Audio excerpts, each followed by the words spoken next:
All right, what is up, YouTube Import here? We actually have a 12th place regional deck profile for Heroes for everybody. I know how many of you guys actually love this deck with a passion, so I'm actually kind of happy to be talking about PRKevin's list with everybody today. So he got 12th place at his regional out of about 174 people. Take that information for what you want to adequately judge his deck, as most of you will. So anyway, let's dig on into this, shall we? So we have one copy of Attack Gainer. This is just another level 1 warrior tuner. It sends to the graveyard single material, select face-up monster, give it attack points. The only thing we care about is this is an earth tuner for speeding up the process for making Natty Beast down here, because Natty Beast does have that essential win con against a majority of the meta, even still to today. So we have also one copy of Celestial. I'm intrigued to see that this man is actually playing this, but you can banish this card and one other Destiny Hero monster to draw 2 cards.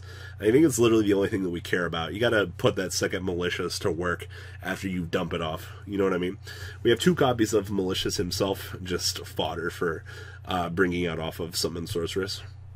One copy of Bubble Man, another extender, obviously. You can unload your hand and set up as you need to do.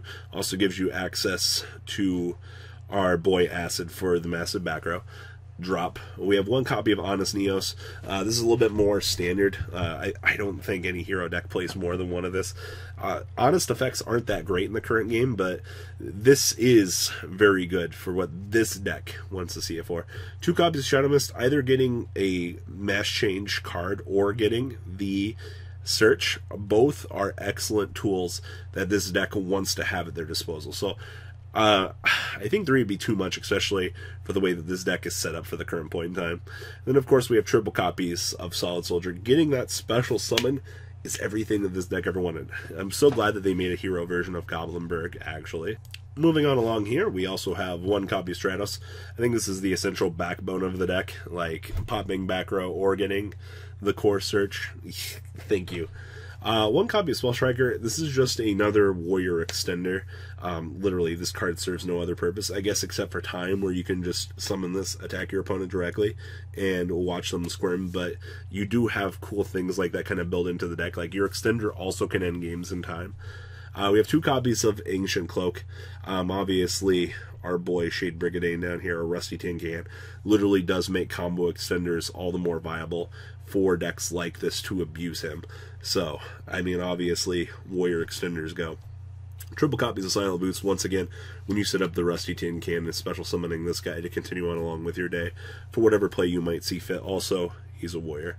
And then, of course, triple copies of Vision Hero. I'm convinced that this card's only existence in life is to drop Vion or drop Shadow Mist into the graveyard, just so that you can, you know, either get your warrior extenders out or get a search. It's a strange life that this card lives.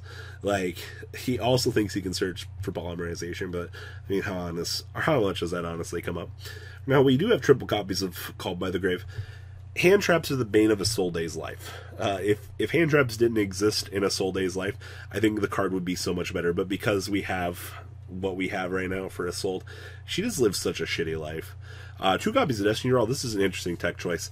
I mean, you can search for your Destiny heroes at will, and it's also not like Celestial just doesn't turn into additional draw power if you drop it off anyway. So as long as you are able to make use of this to further into your deck, you'll be in a generally good position. Triple copies of Emergency Call, extending out what we can search for in the Warriors. Literally, like, this card searches anything, because with the errata on all of the other cards, like, everybody just kind of falls for all the archetypes. 2 copies of Instant Fusion. Hello, my name is Carbonal Warrior. I act as an extender in this deck. How are you? It's so bad. Spells, triple copies of Mass Change. This build does take more advantage of the Mass Change engine. So, we are playing the 1 water Bubble Man to make Acid for back row removal. And then, obviously, Dark Law and Anki and Dion are just kind of the packages, kind of bring the world. Equips, this is another world here. So, oh, excuse me, you also have 1 Mass Change too. Forgot about that. Alright, equips. So, I think when you're building a deck like this, you kind of have to decide in the array of equips what you want to approach. And I do think that he probably went the best route he can. So, 1 copy of Living Fossil, Premature Barrel. 1 copy of Autonomous Action Unit, Steal from the opponent. 1 copy of DDR, generically good revival from your banish pile. Sword, the extender that will fuel the DDR. And of course, Moon Mirror Shield. Stack it however you want. Rest of the spells, we have 1 copy of Polymerization. Honestly, yeah, only play this because of Ion. 1 copy of Hornet Drones. I was going to say we could play this for Kagari, but no. We play this because this makes a warrior token, which also goes into a Soul Day. Literally the only purpose. Just another extender. 1 copy of Foolish Barrel. Drop off this guy. Or drop off this guy, I guess. 1 copy of Monster Reborn. 1 copy of A Hero Lives, paying half of your life points. Summon a hero onto the field. Watch your opponent squirm. Absolutely everything that you want in life. 1 copy of Rhoda. It's not like we don't have enough searchers in this deck. We have triple copies of Infinite Impermanence. We don't even play Ash Blossoms, but Impermanence is it's just such a solidly good card. I think most of your boards, you should be ending on good things. I think your best board is like, what? Dark Law, 2 copies of Fogblade, go. And then, of course, 1 copy of Shade Brigade, more Warrior Extenders. Let's see here. The extra deck, Natty Beast this is why we play our level 1 tuner, literally. Like, hello tuner, enjoy coming out making that Cherry Beast in bad matchups. 1 copy of Boral Sword Dragon, OTK Generator, this is what you're paying for. 1 copy of Summon Sorceress, Warrior Extenders, go. 1 copy of Rusty, ending on double Fogblade with whatever else you have, absolutely good. A Soul Day, the combo piece that brings this deck all together. 1 copy of Wonder Driver, I have different opinions about this card, but it's okay. 1 copy of Carbonal Warrior, another extender. 1 copy of Dion. 2 copies of Dark Law. Dark Law is kind of your win condition in this deck also, like, besides Natty Beast and whatnot. Like, Dark Law for the random pings that this guy does. Like, this card's kind of just an asshole. 1 copy of Anki, searching for Mass Change to go into this on the turn that you're aggroing your opponent is actually really... we also have 1 copy of Dystopia, Destiny Hero. 1 copy of Vision Hero Trinity for OTKs. 1 copy of Acid. And 1 copy of Absolute Zero. God, I also come to think about it, the fact that we're also playing one water, we actually can make this guy. Side deck, we have 2 copies of Artifact Scythe. This card and Sanctum, like, if you draw them going first, you're just in such a good position, because you just lock your opponent's extra deck for the turn. We have triple copies of Evenly Matched. We need a way to go second and actually maintain the tempo of the game. I love it. Triple copies of Red Reboot. Altergeist is such a bad trash matchup. 2 copies of the Balls and 2 copies of EEV.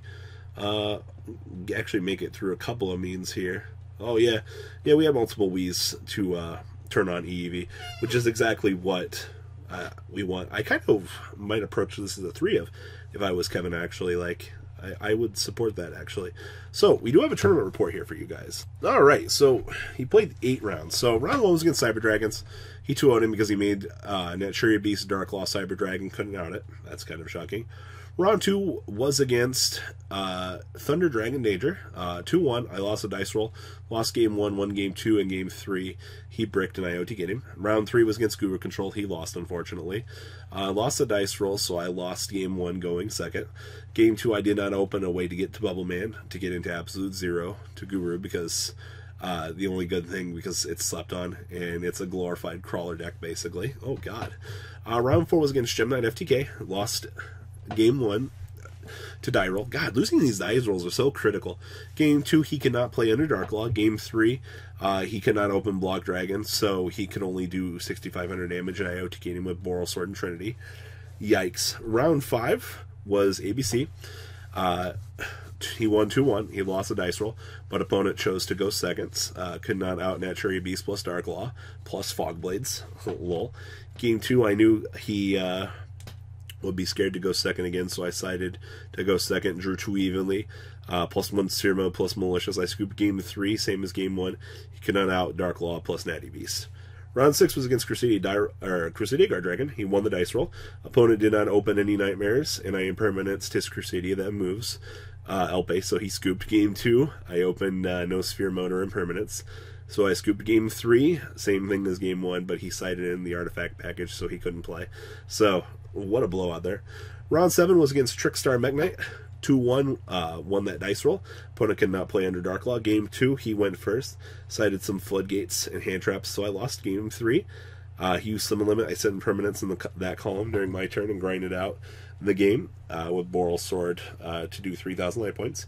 And then round 8, Guard Dragon Crusadia, 0-2 he lost. Lost a dice roll, scooped game 1 because I didn't open impermanence. Game 2 I set it in red reboot, and impermanence me to death. Basically, you win the dice roll, you win the match. Altergeist is the worst matchup, but didn't plenty any of that. So, and when you avoid your worst matchup, you kind of do well. So this is PRKevin's 12th place deck profile from his regional. Guys, please leave a comment down below. Tell me what you guys think. And well, guys, I'm out.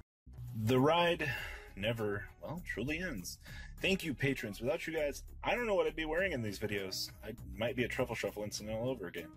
Guys, please also check out VanCole40 for some awesome Vanguard content. Some other interesting stuff you might find up here on the left or in the description as well.